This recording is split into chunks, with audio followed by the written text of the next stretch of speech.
হয় মানে ভালে লাগিছে ফাৰ্ষ্ট টাইম মিটিং মোৰ সো মোৰ মানে স্পেচিয়েল ফিলিং হৈছে মই কুইজিং বহুত কৰোঁ মই মোৰ ফ্ৰেণ্ড দীপজ্যোতিৰ লগত কুইজিং বহুত কৰিছিলোঁ সি মোৰ ইঞ্জিনিয়াৰিং কলেজৰ ফ্ৰেণ্ড আছিলে আৰু তাৰ লগতে মই চেছো খেলিছিলোঁ এসময়ত স্কুলত পিছত চেছ কিন্তু লাহে লাহে আৰু গুচি গ'ল ইণ্টাৰেষ্ট হয় আছাম কুইজিং চাৰ্কুলত মানে মোৰ অলপ নাম আছে মানে চিনি পায় আৰু মানে মই তেনেকৈ নকওঁ সেইটো বহুত ডাঙৰ কথা হ'ব ছেকেণ্ড থাৰ্ড কিবাকৈ পাই যাওঁ আৰু UPSCত 428 428 ৰেংক পাইছোঁ আৰু মোৰ অধ্যয়ন মানে মই অনলাইন কৰিছিলোঁ যিখিনি পঢ়া হৈছিলে তাৰ আগতে মই MBA কৰিছিলোঁ IIM বোধগয়া আৰু তাৰ আগতে মই AC আছাম ইঞ্জিনিয়াৰিং কলেজৰ পৰা মই ইঞ্জিনিয়াৰিং কৰিছিলোঁ মানে মোৰ জব থাকে ৱৰ্ক ফ্ৰম হোম বাট তেতিয়াহ'লেও মোৰ জবটো আছে চ' সেইকাৰণে মই যিমান পাৰোঁ সিমান যোনখিনি সময় মই জবত নাই যোনখিনি মই কাম কৰি থকা নাই সেইখিনি মই পঢ়িব লগা হয় চ' মই এনেকৈ ক'ব নোৱাৰোঁ এটা ফিক্স আৱাৰ নাথাকে মানে যোনখিনি সময় মই মানে কাম কৰি থকা নাই সেইখিনি মই পঢ়ি আছোঁ হয় মোৰ মেণ্টৰ মোৰ গাইডছ সিহঁতে সহায় কৰিছে তাৰোপৰি মোৰ পেৰেণ্টছে সহায় কৰিছে মোক পেৰেণ্টছে সদায় যিমান পাৰে সিমান ছাপৰ্টত ৰাখিছিলে মোৰ একচুৱেলি ৰুমৰ ভিতৰত সোমাই থাকিব লাগে most of the time work from home online course সেইটো কাৰণে ৰুমত সোমাই থাকিব লাগে সেইখিনি সময়ত মোৰ পেৰেণ্টছে বহুত ছাপৰ্ট দিছে মই পেৰেণ্টছ গাইড আৰু মেণ্টৰক সহায় কৰা বুলি ক'ম হয় মই ভিজন IASৰ পৰা কোচিং লৈছিলোঁ ভিজন IASৰ পৰা GSৰ জেনেৰেল আৰু GS ক'ৰৰ পৰা অপশ্যনেল কোচিং লৈছিলোঁ অনলাইন ষ্টাডি মেটেৰিয়েলছ চবতকৈ বেছি হেল্প কৰে হিষ্ট্ৰী ইতিহাস মানে মোৰ অপশ্যনেলটো হিষ্ট্ৰী আছিলে চ' অনলাইন যিমান পাৰোঁ সিমান কণ্টেণ্ট বিচাৰিব লাগে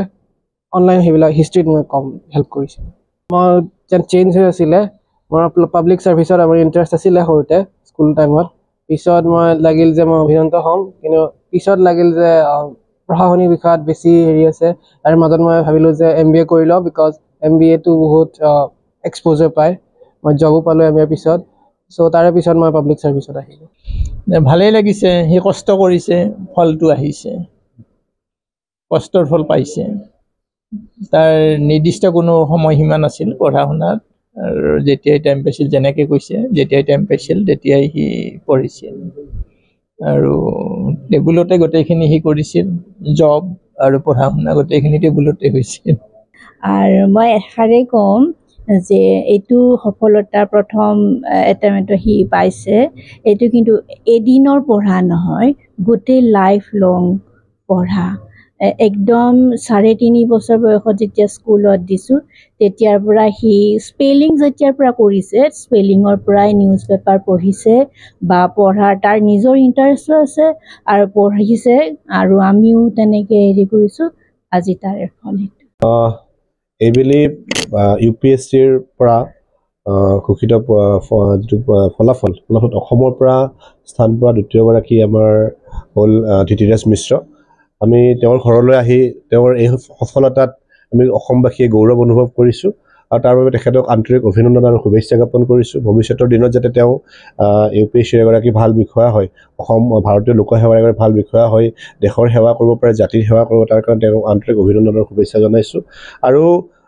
তেওঁক আমি অকণমান পলমকৈ লগ পাবলগীয়া হৈছে কাৰণ তেওঁ কৰ্মৰত হৈ আছিলে কলিকতাত গতিকে আমি পলমকৈ হ'লেও তেওঁক আন্তৰিক অভিনন্দন আৰু শুভেচ্ছা জনাই আৰু ভৱিষ্যতৰ দিনত যাতে তেওঁ যিবোৰ কাম কৰে তেওঁ যাতে দেশৰ প্ৰতি কৰা সেৱাসমূহে যাতে অসমক উজ্বলাব পাৰে আমাৰ জাতিটোক উজ্বলাব পাৰে তাৰ কাৰণে আমি দেশৰ প্ৰতি আমাৰ যিটো শুভকামনা আৰু আমি সেইটোৱে আশা ৰাখিছোঁ